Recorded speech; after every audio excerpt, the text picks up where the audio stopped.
તો એક મહત્વના સમાચાર મળી રહ્યા છે। નજર કરીએ મહત્વના સમાચાર પર। પ્રધાનમંત્રી મોદી આજે ઓડિશાના પ્રવાસે છે। જે મહત્વના સમાચાર મળી રહ્યા છે, વડાપ્રધાન નરેન્દ્ર મોદી ઓડિશાના પ્રવાસે છે।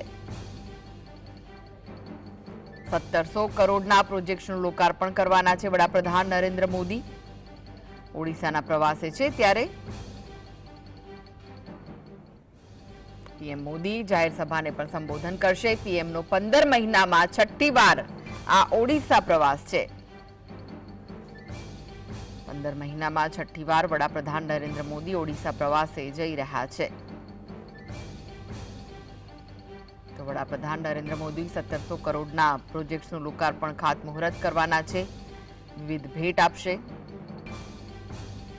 વડાપ્રધાન ઓડિશાના પ્રવાસે છે। 15 મહિનામાં છઠ્ઠી વખત તે ઓડિશા પ્રવાસે જઈ રહ્યા છે।